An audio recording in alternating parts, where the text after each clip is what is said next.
when I'm building these X63s, they have to be as close to factory as possible. So I'm gonna go as the depth of doing surface roughness measurements and going through that process. So the first part is measuring all the bores at each of the levels 0 and 90 for what the as found surface roughness is, and then we're gonna measure in a we're gonna measure an area that has not been touched by the, you guys can see this area here.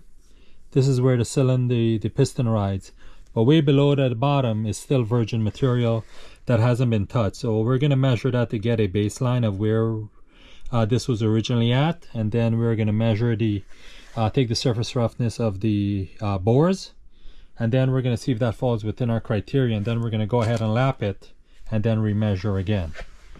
Okay, so this is the first part we're going to go ahead and do. So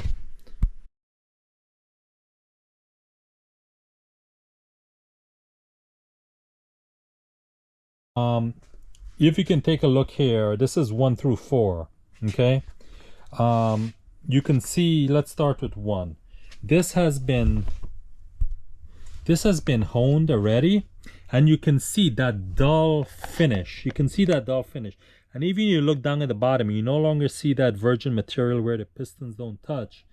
You don't have that shiny portion anymore. Now, I ran tests on these 4 cylinders with different you know, thickness of felt, different processes to get the right one to where I want to get the numbers that I need to be. That's number 1. You can see in number 2, you can see that material on the bottom is still exposed, still shiny, which means not a whole lot of honing, or the process that I did on this number 2 cylinder was not a whole lot of honing that created a dull matte finish as you see in number 1. Okay, number 3, it's a little better than number 2, but not as good as number 1. Okay, and number 4, it's a little better, but again not as good as number 1. So in order of visualization, where you've got a great matte finish, right, I believe starting with number 2 is okay. It's not that great of a matte finish, then followed by number 3, then followed by number 4, then followed by number 1. Number 1 is the biggest and the greatest finish. I like that finish. Okay, so we're going to be going through this and we're going to be checking this. So let's start and let's go from there. These are fresh bores, haven't been touched, just disassembled and cleaned. And we're going to go ahead and start lapping this and taking the numbers. Okay,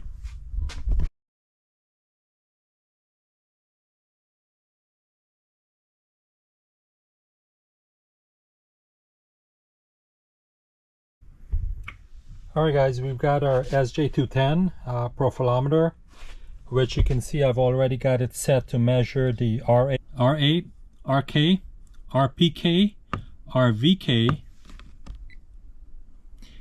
Then shows us a nice graph. What you're looking at, really, that is the graph of the surface roughness of that bore. You want to see a nice up and down valley that gives you, see you've got good peaks and you've got good valleys. That shows you that, you know, you've got good oil retention. Then you got your bearing surface area, and then you got your MR1 and your MR2. Again, has a stylus, a diamond stylus on it that moves along the surface and measures the surface, the deeps, the valleys, and the peaks, and then gives us a printout. Okay.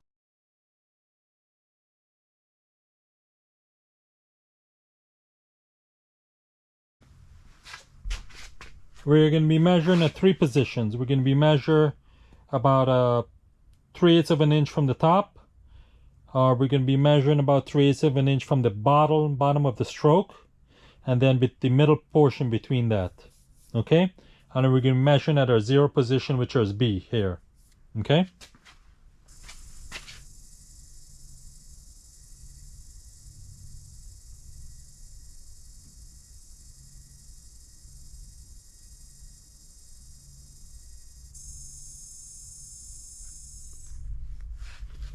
Okay, so it's telling us an MR1 is about 12 and our MR2 is about 93.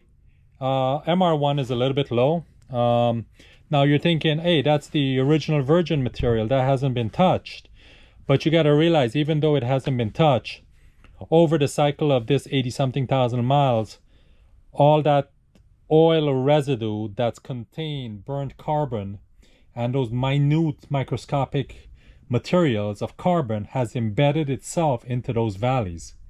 So those valleys, which originally, you know, let's go to the next page here, where you see you have an RA, which is a very low number. RK, that's not that bad. Your RPK, actually, that's pretty good. That's 5.5 microns. And your RVK, which is very low. You can see your valley, your RVK, your valley 0.144 is very low, which is telling me that this is not where it came from factory. Those valleys may be contaminated with built up carbon, oil residue. Who knows, however they changed their oil or what oil they used. So this is our initial, okay? All right, so we've got our untouched material scan on the bottom. We're going to go to measure and scan the bottom of the stroke of the number 5 cylinder, 3/8 above the bottom of the stroke. You can see those are your numbers here. Okay. All right. I am going to take a few scans just to confirm that those numbers are repeatable across the bottom there. Okay. All right. We'll be taking a scan of the middle of the stroke.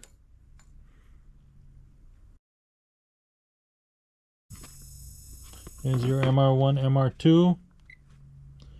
Here's your RA, RK, RPK, and RVK. Okay. Again, I am going to take a couple more scans to confirm that these numbers fall within the range. Okay. All right, guys. Now we are going to go ahead and take the top position right about 3/8 below the top here where the ring travels. We're going to be able to do that, but we've got to be able to. This one's a little difficult. I go in from the bottom, come up through the bore, and position the drive unit here. Okay, so we come in here, grab this, position that, hold that in place.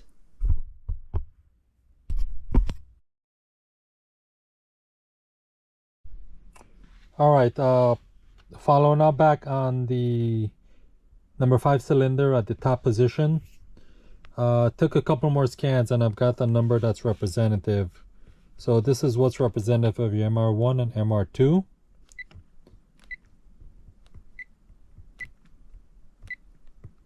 And this is representative of your RA, RK, RPK, and RVK. All right. So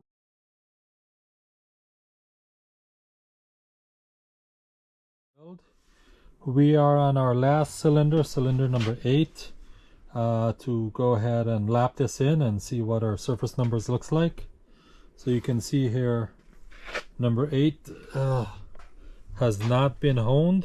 These other ones have 5, 6, 7. Number 8 is still as disassembled. So we're going to go ahead and take the surface finish.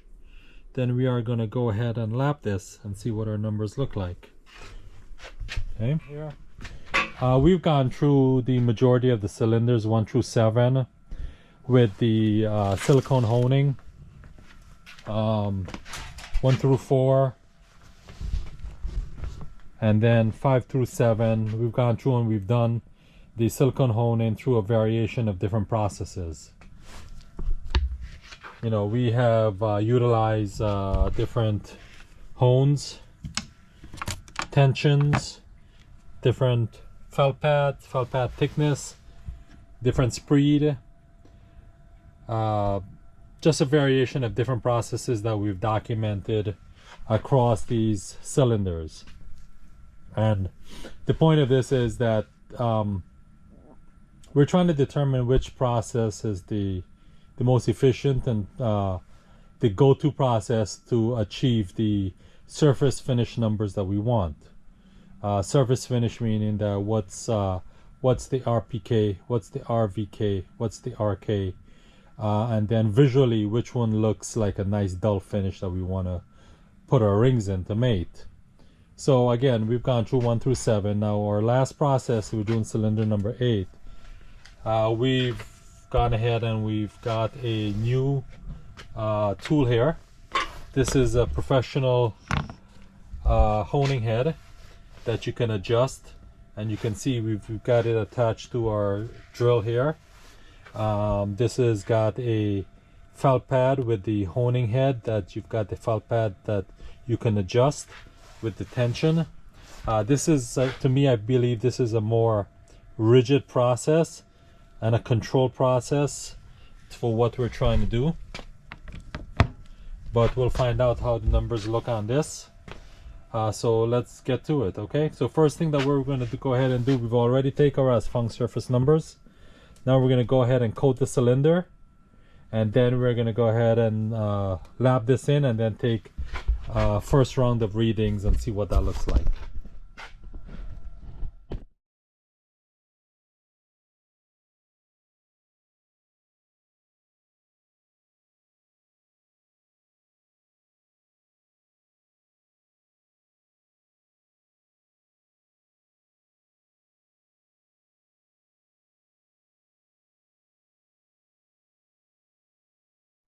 All right, we've pretty much coated this entire cylinder wall here, which is silicone compound. Okay.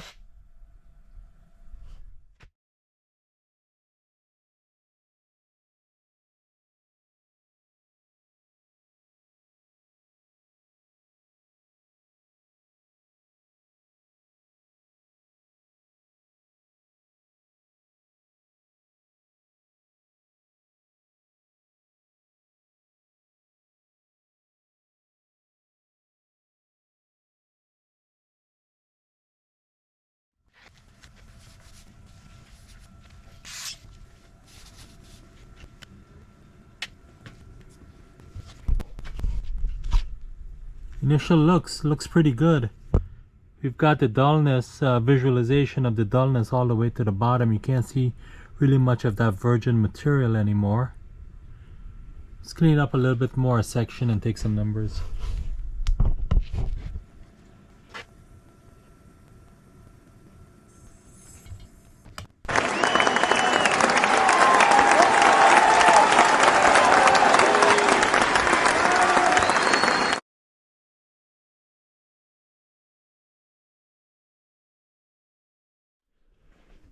Alright guys, so we just finished cylinder number 8 using this professional honing tool, and this seems to be the best tool to use because it has continuous pressure all along here. It does not flex, and it gives you a continuous contact surface to get the exact honing that you need. Whereas these here, these flex here, and all you're getting is a contact in the middle here. Even with the felt pads here, when you put this down, you're not getting a good full contact. So all the testing kind of yield to this here. When I took the numbers in number 8, they all look pretty nice, and then just had to hone it once, didn't have to go various times, just with the pressure that I needed. So what I'm going to go ahead and do now, number 8 is done. I'm gonna go back and I'm gonna do a light lapping on 5 through 6 and then 1 through 4, using this tool to make sure that I've got like a nice even contact along the cylinders, because the numbers that was showing me before, they were like at the bottom and the top, they weren't very consistent. They didn't have a uniform path. I mean, you know, I've kind of graphed this stuff here, and it's kind of showing me where these numbers should be, right? So I'm gonna go back and do 5 through 6 and then 1 through 4, and then I think we'll be done. So bottom line, this is the tool that we want to use now. If you guys want to take a link. I'm gonna put this tool up. What I'm gonna be doing, I'm gonna be offering a package for these S63. Package is gonna include the tool along with the profilometer, along with the pads, along with the drill, for you guys to go ahead and do this on your own. So stay tuned for that. If you don't see it up, I'm gonna put a link. I've got an eBay store, plus I've got a web store, so I'll put a link up. So the tool will be a rental. For you to rent it, you'll put a deposit down, you'll rent it. I'll provide you the tool, the drill, the aluminum compound paste, and the felt pads. Set of felt pads, probably a couple set of felt pads to get you through one honing process. And then I'll also provide you with the numbers of where you guys need to be to when you check your profilometer reading. Okay?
Last we left off, I went back and I lapped cylinders 5 through 8, right, with the new process and the new tool.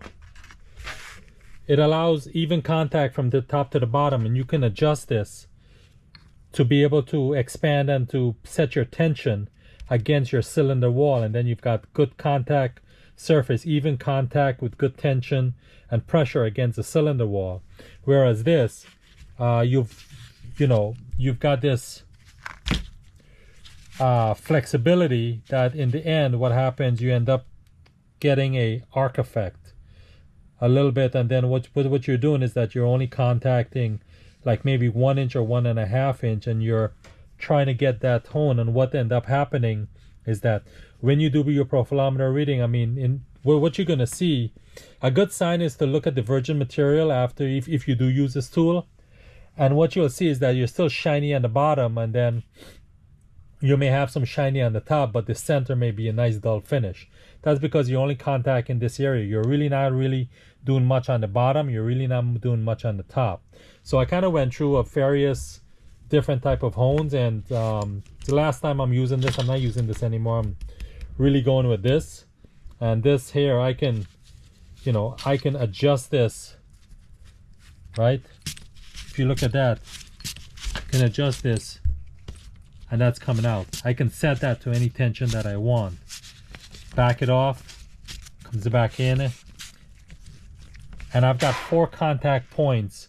That is a lot of surface contact area to be able to lap that compound in evenly onto my bore. Okay, enough of that. Show and tell. All right, 5 through 8. Now looking at it from the side here, you can see how nice of a dull finish this has. Look at number 1. Okay, try to see if I can get this down here. You can see that you really can't tell a distinguishing between the stroke material and the virgin material on the bottom. It's number 5. Number 6. You have a little bit of a difference, but not a whole lot. Okay, and remember, the reason why you're seeing a difference is because I did this with different processes, and then I went back over with that tool, but I didn't do a whole lot of time because I didn't want to put too much of a lapping process or lapping time into these cylinders that they already have. Here, number 6, you can see you really can't tell a distinguishing difference, okay, between here, but it's got a nice dull finish. And here's your number 8, nice dull finish. Okay, so we're gonna go ahead and repeat that process against 1, 2, 3, 1 to 4. So these are all siliconed up. We're gonna go ahead and lap this. We'll give it a short burst with that tool and try to even out the unevenness in these cylinders that we've seen. So my process going forward will be using this tool, and I think I'm going to use a lot less compound the next time. All right, let's go.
All right, so we are completed with the honing and lapping process. This is 5.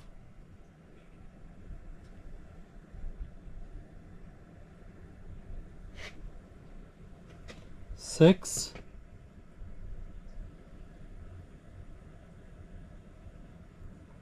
7.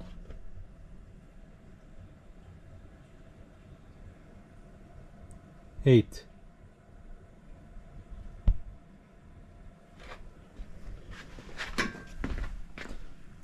Here's number 1.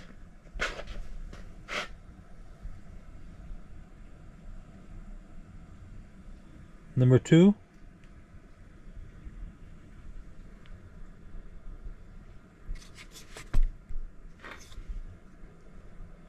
Number 3.